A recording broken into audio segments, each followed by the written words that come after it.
नमः शिवायेति शिवं प्रपद्ये शिवः प्रसीदेति शिवं प्रपद्ये शिवात् परं नेति शिवं प्रपद्ये शिवोऽहमस्मीति शिवं प्रपद्ये திருச்சதகம் ஆனந்தாதீதம் 93வது பாட்டு படி. பொருத்தம் இன்மையேன் பொய்மை உண்மையேன் போத என்று என்னை புரிந்து நோக்கவும் வருத்தம் இன்மையேன் வஞ்சம் உண்மையேன் மாண்டிலேன் மலர் கமலபாதனே அரத்தமேனியாய் அருள் செய் அன்பரும் நீயும் அங்கு எழுந்தருளி இங்கு என்னை இருத்தினாய் முறையோ என் எம்பிரான் வம்பனேன் வினைக்கு இறுதி இல்லையே. இந்த ஆனந்தாதீதம் அப்படிங்கிற டாபிக் ஆரம்பிக்கிறச்சேயே அவர் சொன்னார், முதல் பாட்டுல நீ ரொம்ப கருணையோட நீ விளையாட்டு மாதிரி நீ என்னை ஆட்கொண்டாய். நீ ஒரு அனாதியாக இருக்கக்கூடிய அனந்தமா இருக்கக்கூடிய நீ என்னை ஒரு விளையாட்டு மாதிரி நீ எனக்கு உன்னுடைய காட்சியை கொடுத்தாய். அது கொடுத்த போது நான் எனக்கு எப்படி இருந்தது அப்படின்னு சொன்னா, இந்த பிரபஞ்சம் முழுவதும் ஏகரூபமாக எனக்கு அப்போதைக்கு தோணித்து, இல்லைன்னு நான் மறுக்கிறேன். ஆனா அதுக்கப்புறம் நான் என்ன பண்ணிட்டேன், அடுத்த பாட்டுல சொல்ற, குழந்தை கையில ஒரு தங்க கிண்ணத்தை கொடுத்தா அதுக்கு எப்படி அதனுடைய ஒரு மதிப்பு தெரியாதோ அது மாதிரி நான் அதை விட்டுட்டேன்.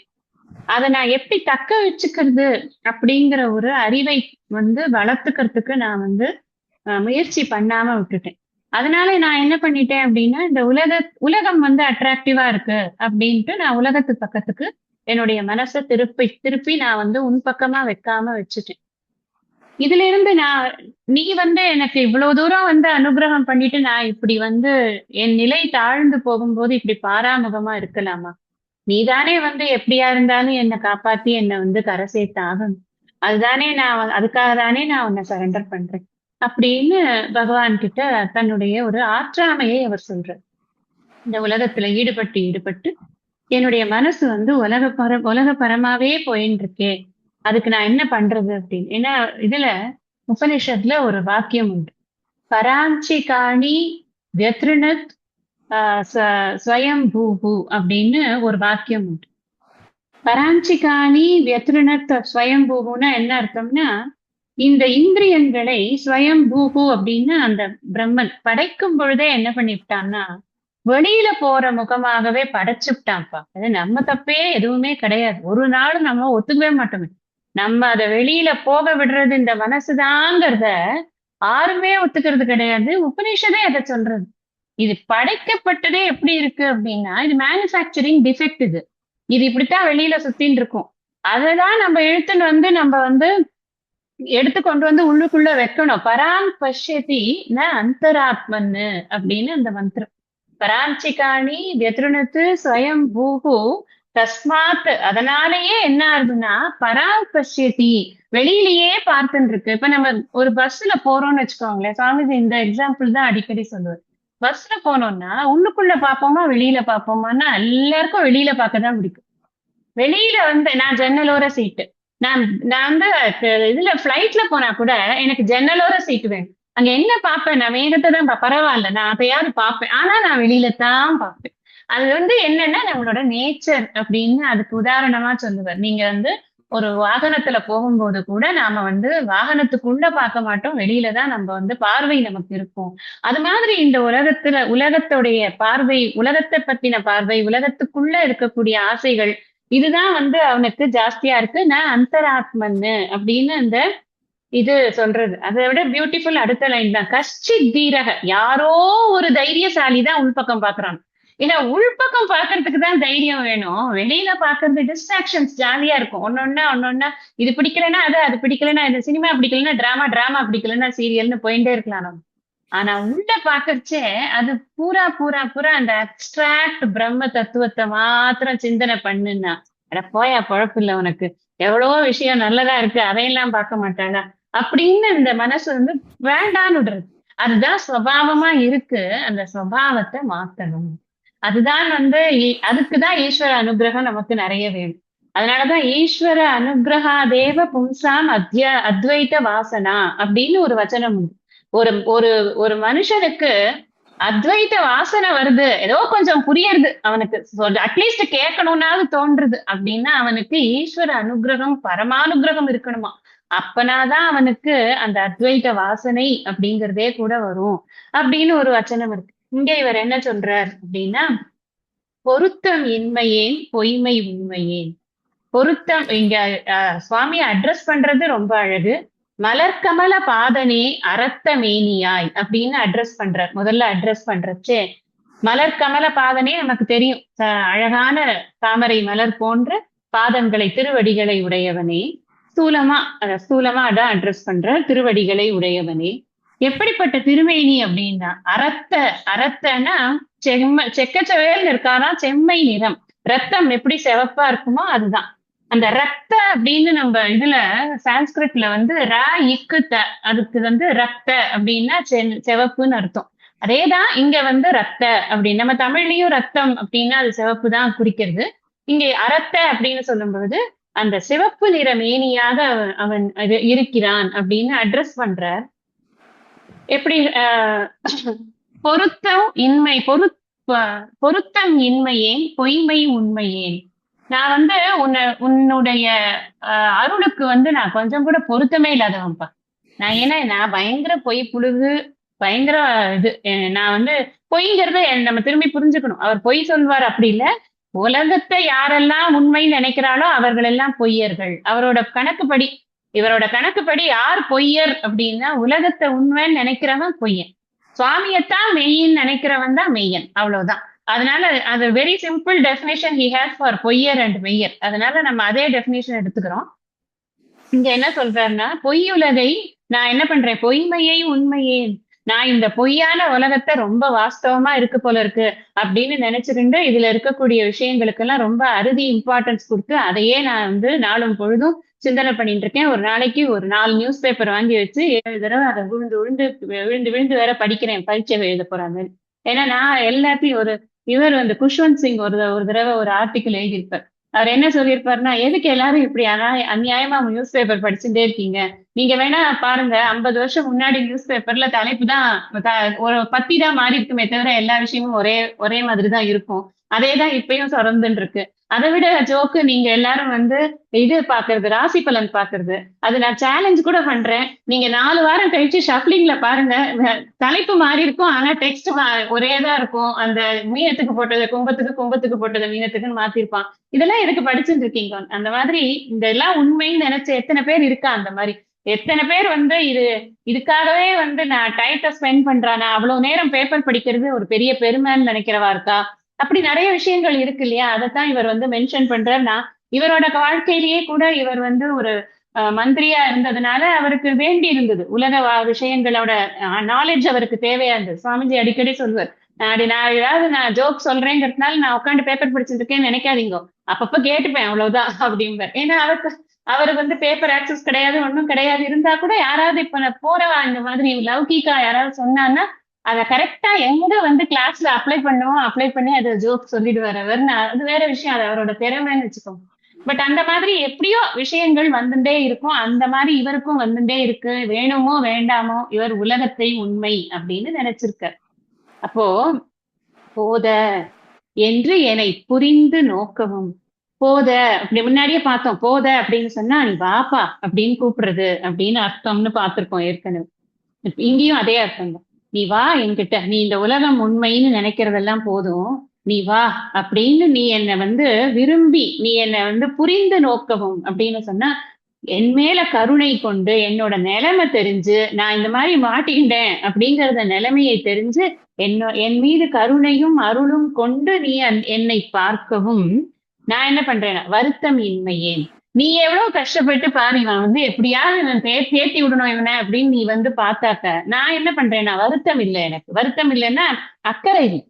எனக்கு வந்து நீ வந்திருக்க, உன்கிட்ட எவ்வளவு பெஸ்ட் நான் வந்து வாங்கிக்கணுமோ அதை நான் பண்ணுவேன்னா, அந்த டயத்தை நான் பெஸ்ட் யூட்டிலைசேஷனுக்கு கொடுப்பேனா, அதை விட்டுட்டு நான் முன்னாடியே சொன்ன ஒரு பாடல்ல பார்த்தோம், நான் வீணே வந்து கதை பேசிக் கொண்டிருந்தேன், உன்கிட்ட வந்து வீண் கதை தான் நான் பேசிட்டு இருந்தேன் அப்படின்னு சொன்னார். அதனால இங்கேயும் சொல்றார், வருத்தமின்மையேன், அவரை பத்தி கவலையே படாம வஞ்சம் உண்மை ஏன், வஞ்சம் வஞ்சமாக, அதாவது உன்னிடம் அன்பு பூண்டது போல இருக்கிறேன், ஆனால் உலகத்தின் மீது அதிக அன்பு செலுத்துகிறேன். அதனால அது பேர் அதனாலதான் அது வஞ்சம்னு சொல்றார். வஞ்சம் இருக்கு என்கிட்ட, அந்த மாதிரி இருக்கேன் நானு, மாண்டிலேன். நான் போய் சேரலாமே, எதுக்காக இந்த உடம்ப வச்சுட்டு இருக்கேன்? இந்த உடம்பு எடுத்ததோட பயன் என்னன்னா, உள்ள உரு பொருளை தெரிந்து கொள்வதற்குத்தான் இந்த உடம்ப நீ கொடுத்திருக்க. ஆனா நான் நீயே வந்து எதிர்க்க நின்று என் மீது ரொம்ப ஒரு கருணையோடு என்னை பார்த்த போது கூட நான் அதை புரிந்து கொள்ளாமல் இந்த உலகம் உண்மை என்று தெரிந்து கொண்டிருக்கிறேனே, இந்த உடல் அப்புறம் எதுக்குதான் வேணும்? தேவையே இல்லையே. அருள் செய் அன்பரும் நீயும் அங்கு எழுந்தருளி இங்கு என இருத்தினாய். எங்கு எழுந்தருளி அப்படின்னா, நீ உன்னுடைய திருப்பாதங்கள்ல யாரெல்லாம் இருக்கா அப்படின்னா, யாரெல்லாம் உன்னுடைய இத வந்து அருளுரைகளை எல்லாம் நன்றாக புரிந்து கொண்டார்களோ, வேதத்தின் அந்தத்தை நன்றாக புரிந்து கொண்டார்களோ, சப்ஸ்டன்ஸ நல்லா புரிந்து கொண்டவர்கள், மெய்யுணர்வை பெற்றவர்கள் எல்லோரும் வந்து உன்னுடைய திருப்பாதங்களில் எழுந்தருளி இருக்கிறார்கள், உன்னோடையே இருக்கிறார்கள். என்ன அர்த்தம்னா, அதே நினைவுல இருக்காங்க அப்படின்னு அர்த்தம். அதே நினைவுல இருக்கிறார்கள். அந்த நீங்க அதுக்கு அது வந்து இங்க ஆனந்த அதீதம்னு டாபிக் இருக்கிறதுனால நம்ம எப்படி புரிஞ்சுக்கணும்னா, அந்த உலகியல் ஆனந்தத்திற்கு அதீதமான அந்த ஸ்வரூப ஆனந்தத்தில் அவர்கள் ஒன்றுபட்டிருக்கிறார்கள். அப்படின்னா என்ன அர்த்தம்னா, வேர்ல்ட்லி பிளஷர்ஸ்னால அவங்களுக்கு ஒண்ணும் ஆக போறது இல்லை, அதை அவங்க மதிக்கிறது இல்லைன்னு அர்த்தம். பிளஷர்ஸ் வந்தாலும் சரி, வரலனாலும் சரி, அதை மதிக்கிறதே இல்லை. ஏன்னா சிந்தனை பூரா அங்கேயே இருக்கு, இறைவன் மேலேயே சிந்தனை இருக்கு, ஸ்வரூப ஞானத்திலேயே இருக்கு. அதனால உலகம் வந்து ஒரு பொருட்டாவே தெரியல. அவர்கள் அப்படி ஒன்றுபட்டு இருக்கிறார்கள். எங்கு எனை இருத்தினாய். நான் ஆனா என்ன பண்றேன் தெரியுமா? இந்த உலகத்துல இருக்கக்கூடிய விஷயங்கள்ல இருக்கிற ஆனந்தத்தை தேடி தேடி தேடி தேடி நான் வந்து இதுக்குள்ளேயே நான் உழன்று கொண்டு இருக்கிறேன். அருணகிரிநாதர் எழுதுவார் ஒரு பாட்டுல, தேடி சேர்த்து திருட்டு கொடுத்து வாடி கிளேசித்து, தேடி புசித்து திருட்டு கொடுத்து வாடி கிளேசித்து வீணா இருப்பர் அப்படின்னு ஒரு பாட்டுல எழுதுவார். அலங்காரம். அது மாதிரி. அப்ப என்னன்னா, நம்ம நம்ம அதை எதுக்கு அந்த கான்டெக்ட் என்னத்துல எழுதுவாருன்னா, நீ முருகனை நினைக்காம இருந்த, நீ உலகத்துல இருக்கிற பணத்தை சம்பாதிக்கிறதுலயே நீ பெரிய புரியா இருக்கியே, நீ சம்பாதிக்கிற பணத்தை நீ வச்சுட்டு இருக்க முடியுமா? யாராவது ஒருத்தர் வந்து இதை எடுத்துட்டு போயிடுவா, இல்லைன்னா அதை வந்து நீ கவர்மெண்ட் எடுத்துக்குமே, நீ எதுக்காக இந்த மாதிரி பணத்தை சம்பாதிக்கிறதுக்கு இவ்வளவு இது பண்ற? அதை விட அவனோட அருளை சம்பாதிச்சியானா, யமன் வந்து உன் தலையில காலை வைக்கும் போது நீ வந்து அவனை உதைக்கலாமே, அதுக்கு எதுக்கு நீ வந்து பணத்தை போய் சம்பாதிச்சுட்டு இருக்க? யமன் கிட்ட பணம் கொடுத்து பிரைட் பண்ணி போயான்னு சொல்ல முடியாது இல்லையா? அதனால அந்த ஒரு இதை வந்து நிறைய பாடல்கள்ல அவர் யமனை எப்படி வந்து விரட்டுவது அப்படிங்கறத பத்தி எல்லாம் நிறைய எழுதியிருப்பார். அதுல ஒரு பாடல்ல அப்படி எழுதுவார். எதுக்கு சொல்றேன் அப்படின்னா, இங்க என்னை வந்து எப்படி இருத்தினாய் அப்படின்னா, இந்த உலகம் ரொம்ப அட்ராக்ட் ஆற மாதிரி என்ன வச்சுக்க நீனு, முறையோ இது இது நியாயம்தானா? நான் உன்கிட்ட வந்து முறை இது நான் அன்பு பூண்டு உன்னிடம் பக்தி செய்கிறேன், எனக்கு நீ இந்த மாதிரி உன்னுடைய அன்பர்கள் எல்லாம் எப்படி உன்னோடு ஒன்றாக இருக்கிறார்களோ அதுபோல என்னை வைக்காமல் என்னை உலகத்தோடு வைத்து விட்டாயே. என் எம்பிரான், என்னுடைய தலைவனே, வம்பினேன் வினைக்கு இறுதி இல்லையே. இது ஏன் நடக்கிறதுன்னா, என்னுடைய வினையினாலதான் நடக்கிறது, பிராரப்த கர்மத்தினாலதான் இது மாதிரி நடக்கிறது. அதுக்கு ஒரு முடிவு கிடையாதா? அதுக்கு ஒரு முடிவு எப்படி கிடைக்கும் அப்படின்னா, ஞானம் நிஷ்டையாகும் போதுதான் கிடைக்கும். இந்த ஐக்கிய ஞானம் எப்ப நமக்கு உறுதியாருதோ அப்பதான் இந்த உலகியல் இன்ப துன்பங்கள்ல இருந்து நாம விடுபட முடியும். அதுக்கு எனக்கு நீ அனுகிரகம் பண்ணு, எனக்கு நன்றாக ஞானத்தை நிஷ்டை பண்றதுக்கு நீ ஹெல்ப் பண்ணு அப்படின்னு கேட்கிறார். மறுபடியும் கர்மங்கள் எவ்வளவு நாள் இருக்கோ, செயல்கள் எவ்வளவு நாள் இருக்கோ, அவ்வளவு நாளைக்கு நமக்கு அந்த செயல்கள், இந்த சென்ஸ் கர்த்திருவ புத்தியோடு கூடிய செயல்கள், நான் செயல் புரிகிறேன் அப்படிங்கிற எண்ணத்தோடு கூடிய செயல்கள் எவ்வளவு நாள் இருக்கோ அவ்வளவு நாள் பந்தம் தான் இருக்கும். எப்ப பந்தம் போகும் அப்படின்னா, இந்த செயல்கள் எல்லாம் நம்ம விட்டு போனா பந்தங்கள் போகும். செயல்கள் செய்கிறேன் என்ற எண்ணம் நம்ம விட்டு போனா பந்தம் போயிடும். அப்பதான் நாம ஸ்வரூப ஆனந்தம் அப்படிங்கிற அந்த ஆனந்த நிஷ்டையில நாம எப்பவுமே இருக்க முடியும். அதுதான் அவர் கேட்கிறார். எனக்கு கிடைக்கல எனக்கு கிடைக்கலன்னு அவர் எதை சொல்றாரு அப்படின்னா, எதுவுமே இல்லாம நான் தான் ஆனந்த ஸ்வரூபம்னு சும்மா உட்கார்ந்து இருக்கிறதுக்கு என்னால முடியல. நான் ஒரே வர்க்கஹாலிக்கா இருந்துட்டு இருக்கேன். Why should I be like this? எனக்கு சும்மா இருக்கிறதுக்கு, எனக்கு சும்மா இருக்கவே சுகம் சுகம் என்று அம்மா வெம்பான் மௌனியும் சொன்னான், அதை கூட நான் கேட்கலையேன்னு இவர் சொல்லுவார் தாயுமார். அப்போ அந்த மாதிரி நான் எனக்கு எனக்கு அது ஏன் வாய்க்கல அப்படிங்கறத கேட்கிறார். அது எப்ப வாய்க்கும்னா, ஞானம் நல்ல நிஷ்டையானாத்தான் சும்மா இருக்க முடியும். இல்லைன்னா சும்மா இருக்காது, உடம்பும் மனசும் சும்மாவே இருக்காது. அடுத்தது பாருங்க. இல்லை நின் கழற்கு அன்பு அது என்கனே ஏலும் ஏலும் நல் குழலி பங்கனே. குழலி தானே குழவியா? குழலி குழலி குழலி ஹேர். கல்லை கல்லை மென்கனியாக்கும் விச்சை கொண்டு என்னை நின் கழற்கு அன்பன் ஆக்கினாய். எல்லை இல்லை நின் கருணை எம்பிரான் ஏது கொண்டு நான் ஏது செய்யினும் வல்லையே எனக்கு இன்னும் உன் கழல் காட்டி மீட்கவும் மருகில் வாணனே.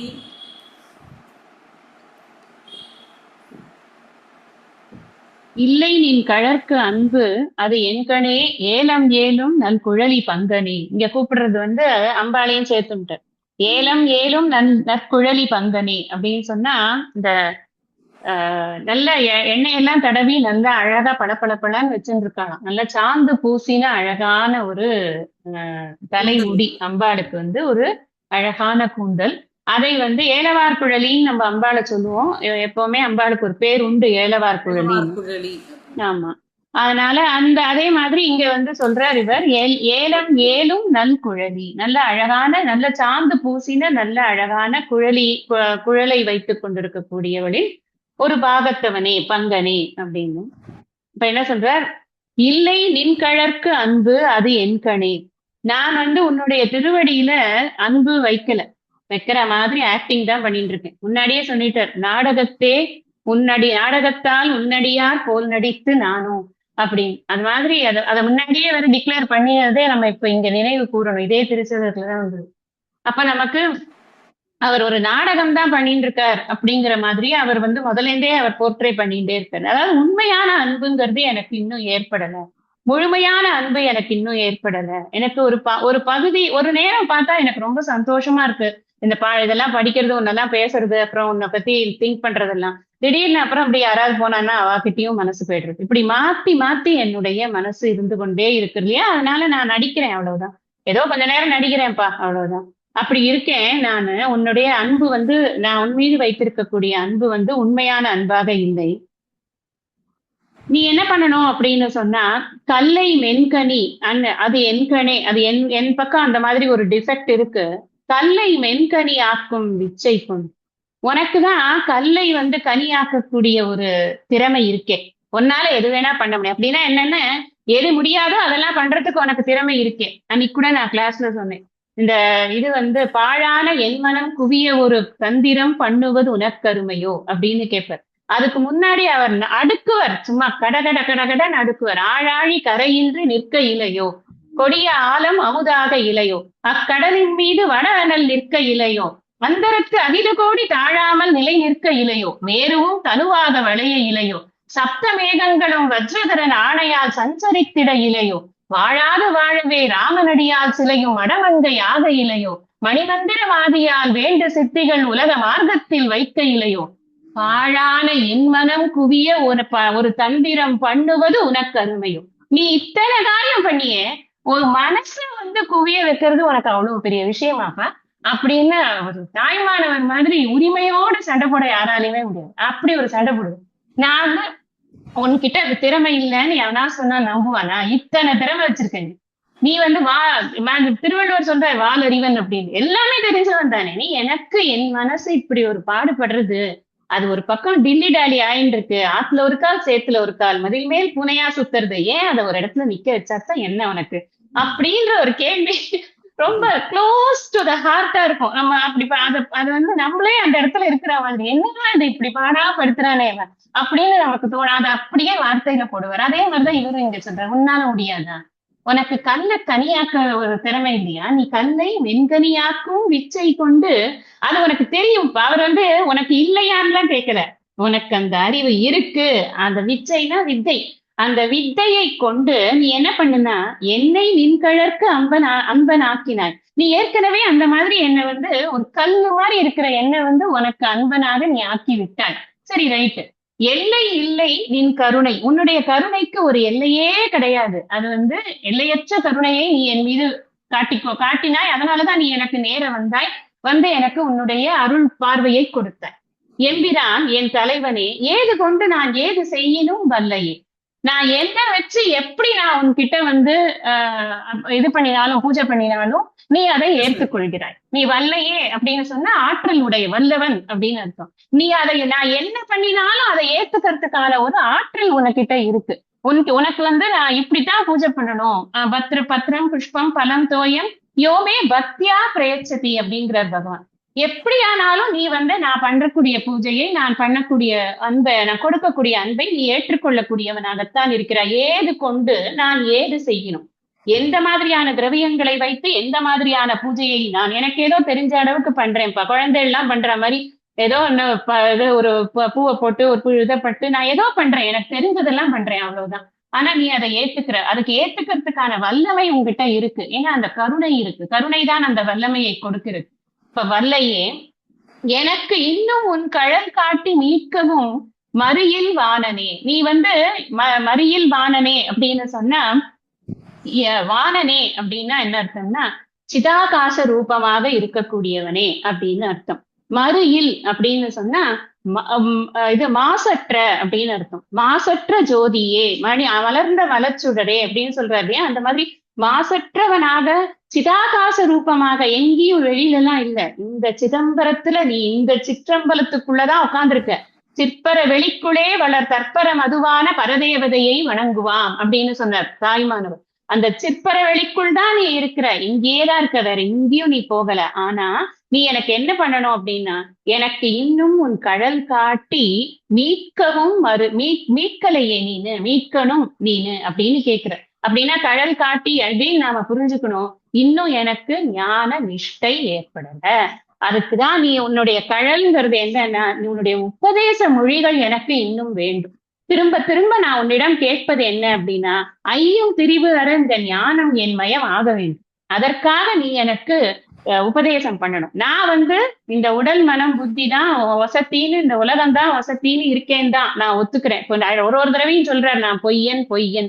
தாய்மானவர் சொல்வர், ஆக்கையினும் இடிகரையை மெய்யென்ற பாவினான் அத்வைத வாஞ்சையாதல் அரிய கொம்பில் தேனை முடவன் இச்சித்தபடியாகும் அப்படின்பர். நான் வந்து யாருக்கு உடம்பு மேலதான் ரொம்ப இது இருக்கோ, பற்று இருக்கோ, அவனுக்கு அத்வைத ஞானம் வேணும்னு கேட்கறது எப்படின்னா, முடவன் கொம்பு தேனுக்கு ஆசைப்பட்ட மாதிரி ஆகும் அப்பா அது அப்படின்னு டிக்ளேர் பண்றார். அப்படி டிக்ளேர் பண்ணிதான் அவர் எனக்கு உன்னுடைய அனுகிரகம் வேணும் அப்படின்னு கேட்பார். அது வந்து எல்லா ஆச்சாரியர்களுமே எல்லா அருளாளர்களுமே எழுதரிச்சே எனக்கு இது இல்ல அது இல்லைன்னு எழுதுறா. அகைன் இட் இஸ் ஃபார் நமக்குதான், படிக்கிறவாளுக்கு அது இல்லை அப்படிங்கறதுனால நம்மள வந்து ஒரு உத்தேசமா வைத்துக்கொண்டு அவர் எழுதுகிறார்னு பார்க்கலாம். இங்க சொல்றது அந்த விஷயம்தான். நீ இவ்வளவு தூரம் உனக்கு கல்லை கனியாக்கக்கூடிய அளவுக்கு உனக்கு ஒரு வித்தை தெரிஞ்சு என்னை நீ ஏற்றும் கொண்டாய். ஆனா எனக்கு இன்னும் ஞான நிஷ்டை ஆகலையப்பா. என்னுடைய இந்த சிதம்பரத்திலேயே இருக்கக்கூடிய, சிதம்பரம்ங்கிறது அந்த பிளேஸ்ன்னு எடுத்துக்கணும்னு அவசியம் இல்லை, இங்கேயேதான் சிதம்பரம்ங்கிறது இருக்கு. அந்த சிதம்பரத்தில் இருக்கக்கூடிய அந்த சிற்றபேசனாக இருக்கக்கூடிய நீ என்னை உன்னுடைய கழலுக்கு என்னை ஆட்படுத்திக்கொள்.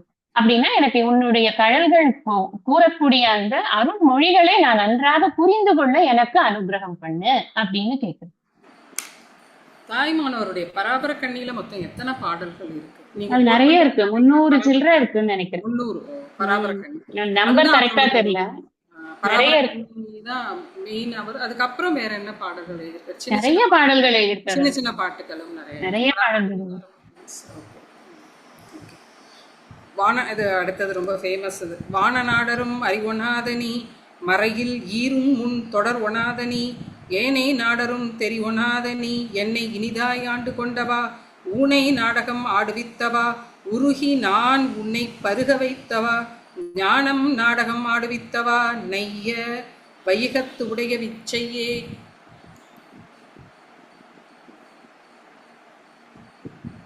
யாரெல்லாம் உன்னை அறிய மாட்டார்கள், வான நாடரும் அறியொனாதனி. யாரெல்லாம் வான் நாட்டில் இருக்கக்கூடிய அந்த தேவர்கள் உன்னை முழுமையாக அறிய முடியவில்லை. அது வந்து இந்த ஆஹ் இவர் பிரம்மாஜி அண்ட் விஷ்ணுவோடைய அந்த கதை.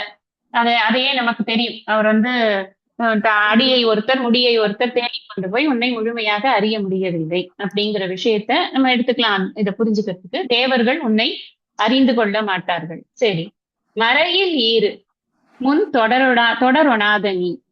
மறையில் ஈறு அப்படின்னு சொன்னா மறைங்கிறது வேதம், ஈறுனா அந்தம், வேதத்தின் அந்தம். வேத அந்தம் அப்படிங்கிறது உபனிஷத். இந்த உபனிஷத் அப்படிங்கிறதுமே கூட உன்னை முழுமையாக விளக்க, அதாவது சொற்களால் விளக்க முடியாது. டைரக்டா ஒன்ன உபனிஷத் விளக்குறது இல்லை. இதை நம்ம முன்னாடியும் பார்த்தோம். இந்த விஷயத்தை பத்தி நம்ம சிந்தனை பண்ணியிருக்கோம். இந்த சொற்களை, அதாவது சுவாமிஜி சொல்லுவார், absolute words cannot be absolute reality cannot be mentioned through relative words. நம்ம வந்து இந்த வேர்ட்ஸ் எதுவா இருந்தாலும் அது வந்து இட் ஒன்லி டினோட்ஸ் இது அது அப்படின்ற ஒரு ரிலேட்டிவ் ரியாலிட்டியை தான் காமிக்குமே தவிர அப்சல்யூட் ரியாலிட்டியை அது காட்டாது. அப்ப எப்படி நான் தெரிஞ்சுக்கிறதுனா, if you contradict that reality in that relative words you can get the absolute reality. அப்படின்னா என்ன அர்த்தம்னா, இது இது இது இல்ல அப்படின்னு சொன்னா அது இல்லாத, அது அல்லது அது இல்லாததே வேற ஒண்ணு இருக்குல்ல, அதுதான் பிரம்மன். இப்படித்தான் ஒன்னொன்னா காமிக்கும். அது வந்து உலகம் வந்து அனித்தியம், பிரம்மன் வந்து நித்தியம். நீ உலகத்தை தான் பார்க்க முடியும், பிரம்மத்தை பார்க்க முடியாது. உலகம் மாறுதலுக்கு உட்பட்டது, பிரம்மன் மாறாதது. மாறுதலுக்கு உட்பட்டதை பாரு, மாறுதல் அப்படிங்கிறது என்னன்னு தெரிஞ்சுக்கோ, அப்ப மாறாதது என்னங்கிறத புரிஞ்சுக்கோ. இப்படித்தான் வந்து ஒவ்வொரு விஷயத்தையும் அந்த பிரம்மத்தினுடைய நித்தியம், பூரணம், ஏக்கம், பரமார்த்தம், நிதானம், சாந்தம்னு எத்தனையோ வார்த்தைகளை சொல்றதே தவிர அது எல்லாமே அது ரிலேட்டிவ் வேர்ட்ஸை கான்ட்ரடிக்ட் பண்ணும்போது கிடைக்கக்கூடிய புரிதல்ல தான் இருக்கு. அந்த புரிதல் எப்படி கிடைக்கிறதுன்னா, அது பகவானுடைய கிரேஸ் இருக்கணும். அதுக்கு வந்து குருநாதருடைய அபரிமிதமான கிரேஸ் இருக்கணும். அப்பதான் நமக்கு அது புரியுது. இல்லாட்டினா நமக்கு அது புரிய மாட்டேங்குது. நம்ம பிரத்யட்சமா அதெல்லாம் நம்ம பார்த்துட்டுதான் இருக்கோம். ஒரு சிட்டிங்ல எல்லா விஷயமும் யாருக்குமே புரியறது கிடையாது. பல சிட்டிங் ஆகுது. அது மாதிரி ஆகச்சு ஒரு மைண்டோட ஒவ்வொரு இது பிரார்த்தத்தினுடைய அவரவர்களுடைய இது இருக்கு. நமக்கு வந்து பிரதிபந்தங்கள்னு சொல்றது, இது சாஸ்திரத்துல வந்து பிரதிபந்தங்கள்னு சொல்றது. பிரதிபந்தம் எவ்வளவு இருக்கோ அதெல்லாம் இருக்கிற வரைக்கும் நமக்கு புரிதல் கொஞ்சம் குறைவாத்தான் இருக்கு. கொஞ்சம் கொஞ்சமா அது நீங்கும், பக்தியினால அது நீங்கும். அது நீங்க என்ன ஆகுது அப்படின்னா கொஞ்சம் தெளிவு பிறக்கிறது. அப்படித்தான் இது உபனிஷத் சொல்லிக்கிறதே தவிர்த்து ஒரு உபனிஷத் படிச்சாச்சுன்னா எனக்கு புரிஞ்சிடுத்துப்பா பிரம்மன் இதுதான் அப்படின்னு ஒருத்தராலையும் தனிப்பட்ட முறையில படிச்சு சொல்ல முடியாது. அதனாலதான் நம்ம ஆதிசங்கரரே சொல்லுவார், நீ ரொம்ப படிச்சிருந்த சாஸ்திரஜோபி சுவாதந்திரியேன பிரம்மான்வேஷனம் ந குறியாத் அப்படின்னே சொல்லியிருக்க. அப்படின்னா என்ன அர்த்தம்னா, உனக்கு நல்லா சான்ஸ்கிரிட் தெரியும், கிராமர் தெரியும், பூந்து விளையாடுவ அப்படின்ற ஒரு அறிவை வச்சுக்கொண்டு நீ பிரம்மத்தை தெரிஞ்சுக்கிறதுக்காக உபநிஷத்தை படிச்சுடாத. அது உன்னால முடியாது. அதுக்கு ஒரு குரு தான் வேணும். உனக்கு குருவோட உட்கார்ந்து படி, அப்பதான் உனக்கு ஈஸியா புரியும். குரு ஒண்ணுமே கஷ்டம் இல்லாம அல்வா ஊட்டுற மாதிரி ஊட்டி விட்டுருவாரு. எல்லா விஷயத்தையும் கஷ்டப்படாம ஒழுங்கிடலாம் நம்ம அப்படிங்கிறது தான் அதுக்கு அர்த்தம். அதுக்கு அப்போ இங்க ஆமா, வாழைப்பழத்தை உரிச்சு உள்ள போட்டு குச்சியை வச்சு குத்தி விடுவேன் போ உள்ள அப்படின்னு. அந்த அளவுக்கு வந்து அது ஈஸியா ஆக்கக்கூடிய ஒரு திறமை வந்து அது ஏவன் பரம்பரா பிராப்தம். அவரோட குரு அவருக்கு பண்ணிருப்பாரு, அதைத்தான் அவர் நமக்கு பண்ணுவார். அந்த மாதிரி இங்க என்ன சொல்றது, இந்த ஸ்லோகம் பாடல் என்ன சொல்றது அப்படின்னு சொன்னா, இந்த மறை ஈறு, இந்த உபனிஷத் கூட உன்னை வந்து முழுசா காட்ட முடியாதுப்பா. சொற்களால உன்னை வாக்குக்கு எட்டாது. வாக்கு மனம் அணுகாத பூரண பொருள் வந்து வாய்க்கும்படிக்கு உபாயம் வருவித்து உவட்டாத பேரின்பமான சுகவாரியினை வாய்மடுத்து தேக்கி திளைக்க நீ முன்னிற்பது என்று காண் அப்படின்னு தாயுமானவர் வந்து ஏங்குவர். அப்படி எனக்கு அது எப்ப நீ வந்து என் முன்னாடி வருவ, எப்ப நீ எனக்கு குருவா வருவ அப்படின்னு. குருவாலாம் ஏற்கனவே வந்தாச்சு, வந்ததுக்கு அப்புறம் தான் பாடுறாரு, வந்து சொல்லி கொடுத்ததுக்கு அப்புறம் பாடுறாருங்க. அதனால இவரும் அப்படிதான், எல்லாம் வந்து சொல்லி கொடுத்ததுக்கு அப்புறமா பாடுறாரு. அதனால அது உபநிஷத் வந்து முழுசா காட்டாது. மற்ற ஜீவர்கள் ஏனை நாடரும் தெரியும் நானி. மத்த யாராவது மேலை நாடர் அப்படின்னு சொன்னா பூலோகத்துல இருக்கிறவா, புவர் லோகம், சுவர் லோகம்னு நிறைய லோகங்கள் இருக்கு. அந்த மாதிரி வேற ஜீவர்கள், வேற தேவர்கள் இல்லாம கந்தர்வர்களோ, யக்ஷர்களோ, இவர்களோ, கிண்ணறர்களோ, கிம்புருடர்களோ யாராவது இந்த மாதிரி எந்த ஜீவர்களாவது உன்னை அறிஞ்சிருக்கானா? அவா கூட அறிஞ்சது இல்லப்பா. அவர்களும் உன்னை அறிய மாட்டார்கள். என்னை இன்னதாய் ஆண்டு கொண்டவா, என்னை நீ அழகா ஆண்டு கொண்டியே, உன்னை அறிவதற்கு நீ என்னை வந்து நேர வந்து எனக்கு நீ உன்னை யாருன்னு காண்பிச்ச. நீ உன்னை யாருக்குமே ஆராலையுமே அறிய முடியாது. ஆனா எனக்கு தகுதி இருக்கோ இல்லையோ என்ன நீ நேர வந்து என்னை ஆண்டு கொண்டாய். அப்புறம் என்ன சொல்ற? ஊனை நாடகம் ஆடுவித்தவா, ஊனை நாடகம் ஆடுவித்தவா, ஆடுவித்தவா அப்படின்னு ஊனை அப்படின்னு சொன்னா இந்த உடம்ப வந்து நீ என்ன பண்ணின அப்படின்னு எனக்கு நீ ஃபர்ஸ்ட் வந்து காட்சி கொடுத்தப்பா. அதுக்கப்புறம் என்ன பண்ணினேன்னா நாடகம் ஆடுவித்தவா. ஊனை அப்படின்னா உடம்பு. இந்த உடம்பு என்ன பண்ண வச்சேன்னா சிவ சேவையில நீ ஈடுபடுத்தின. இந்த கோவில் எல்லாம் கட்டியிருக்கேன், சிவ சேவையில நீ ஈடுபடுத்திருக்க. ஊனை நாடகம் ஆடுவித்தவா. அது மாத்திரம் இல்ல, நீ அதுக்கப்புறம் என்ன பண்ணின அப்படின்னா உருகி நான் உன்னை பருக வைத்தவா. நீ என்ன பண்ணின அப்படின்னா என்ன பக்தியோட உன்னை நான் நிறைய பாடி பாடி உன்னை அப்படியே தேனாட்டமா நான் வந்து குடிக்கிற அளவுக்கு நீ வந்து என்ன உன்னுடைய எண்ணமே எனக்கு எப்பவும் இருக்கிறாப்புல நீ பண்ணின. அதனால எனக்கு உருகி நான் உன்னை பருக வைத்தவா. ஞானம் நாடகம் ஆடுவித்தவா. ஞான விசாரம் வந்து எனக்கு எனக்கு ஏற்படணும் அப்படிங்கிறதுக்காக எனக்கு குருவா வந்து எனக்கு நீ ஞானத்தை புகட்டினாய். அந்த அனுகிரகமும் நீ பண்ணினாய். நைய வையகத்து உடைய விச்சையே. இதனால என்ன ஆச்சு தெரியுமா? நீ இந்த மாதிரி பண்ணினதுனால அப்ப அதாவது இதுல இருந்து நமக்கு 3 விஷயம் தெரியுது. ஞானம் ஞானத்துக்கு முன்னாடி பக்தி, அதுக்கு முன்னாடி கர்மம். ஒரு ஞான யோகத்துக்கு ஸ்ட்ரெயிட்டா யாரும் வரதில்லை. ஒரு ஸ்டெப் பை ஸ்டெப் தான் வரணும். ஃபர்ஸ்ட் கர்மயோகம், பக்தி யோகம், ஞான யோகம், இப்படித்தான் வருது. இதைத்தான் அவர் வந்து காமிக்கிறார். இந்த மாதிரி நான் வந்து ஸ்டெப் பை ஸ்டெப் வந்தேன்ப்பா. நீ எனக்கு அதுக்கப்புறமா சொல்லி கொடுத்தோடனே எனக்கு என்ன ஆச்சு தெரியுமா? நைய வையகத்து உடைய விச்சை. இந்த இந்த உலகம் இருக்கே, இந்த இந்த உலகம் அப்படிங்கிற ஒரு உலகத்துக்கு இருக்கக்கூடிய ஒரு முக்கியத்துவம் அப்படிங்கிற அந்த அபரஞானம் இருக்குல்ல, அது போய் எனக்கு பரஜானம் தான் உண்மையான ஞானம் அப்படிங்கிறது எனக்கு தெரிஞ்சு போயிடுது. நீ எனக்கு இது மாதிரி வந்து உபதேசம் பண்ணதுனால எனக்கு என்ன பெனிஃபிட் கிடைச்சது, அதுவும் இந்த ஸ்டெப் பை ஸ்டெப்பா என்ன நீ கூட்டிட்டு போனதுனால எனக்கு என்ன பெனிஃபிட் கிடைச்சதுன்னா எனக்கு இந்த உலகத்தை பற்றிய முக்கியத்துவம் போய் இறைதான் முக்கியம், இந்த அறிவுதான் முக்கியம் அப்படிங்கிற விஷயம் எனக்கு நன்றாக புலப்பட்டது. அதாவது அபரஞானம் அப்படிங்கிறது போய் கீழான ஞானம்ங்கிறது போய் மேலான ஞானத்திற்கு என் மனமானது நாடுகிறது அப்படிங்கறத டிக்ளேர் பண்றேன். சோ இந்த குரு கிட்டே இருந்து நமக்கு கிடைக்கக்கூடிய குருவாக தெய்வமே வரும்போது நமக்கு கிடைக்கக்கூடிய டிரான்ஸ்பர்மேஷன், ஸ்டெப் பை ஸ்டெப் டிரான்ஸ்பர்மேஷனை சொல்ற. முதல்ல கிடைச்சுடுத்து அப்படின்ற போது ஒரு ஆனந்தம் வரும். அப்புறம் என்ன பண்ணுவோம்னா ஏதாவது அவளுக்கு சேவை செய்ய மாட்டோமா? இவ்வளவு தூரம் அவர் நமக்காக சொல்லி கொடுக்குறாரு, நம்ம அவருக்கு ஏதாவது ஒரு சேவை இந்த உடம்பு வச்சுட்டு வேற என்னதான் பண்ண போறோம், ஏதாவது ஒரு சேவை கிடைக்காதா நமக்கு அவருக்கு பண்றதுக்கு அப்படின்ற ஏக்கம் வரும். அதுக்கப்புறம் போய் ஏதாவது ஒரு சேவை கிடைச்சதுன்னா அதை செய்தோம் அப்படின்னா அந்த கர்மயோகத்தினால சித்த சுத்தி நன்றாக ஏற்படும். அந்த கர்மயோகம் செய்ய செய்ய என்ன ஆகும் அப்படின்னா இந்த குரு மேலையும் ஈஸ்வரன் மேலையும் பக்தி வந்து ஜாஸ்தியாகும். இந்த பக்தி அதிகமாக அதிகமாக மனசுல வந்து வேற தாட்ஸ் எல்லாம் போயிடும். இட் இஸ் பியோர் சயின்ஸ் தான். வேற தாட்ஸ் எல்லாம் போயிடும். அப்ப தாட்ஸ் போயிடுச்சுன்னா மனசு ஃபுல்லா அவைலபிளா இருக்கு. அந்த அவைலபிளா இருக்கிற சமயத்துல அவர் சொல்லக்கூடிய அந்த ஞான விஷயங்கள் எல்லாம் டக்குன்னு போய் பச்சுன்னு ஒட்டிக்குது. அதுதான் பசுமரத்தாணி போல் பதியறது அப்படின்னா எப்போ என்கிட்ட இருக்கிற மலவெல்லாம் போனதுக்கு அப்புறமா அதுக்குள்ள போனா அது நீட்டா வந்து ஏறிடுறது. அததான் இவர் வந்து ஸ்டெப் பை ஸ்டெப் சொல்லியிருக்காரு. கர்ம யோகம் பண்ணினேன், பக்தி யோகம் பண்ணினேன், ஞான யோகத்தை நீ கொடுத்தாய், அதனால் எனக்கு இந்த அபரஜானம் போய் பரஜானம் எனக்கு வாய்த்தது அப்படிங்கறத சொன்னோம். மேற்கொண்டு நம்ம அடுத்த நாளைக்கு சத்சங்கத்துல படிக்கணும். மூர்த்தி எல்லாம் வாழி எங்கள் மோன குரு வாழி, அருள் வார்த்தை என்றும் வாழி, அன்பர் வாழி பராபரமே. ஓம் சாந்தி சாந்தி சாந்தி. ஹரி ஓம். திருச்சிற்றம்பலம்.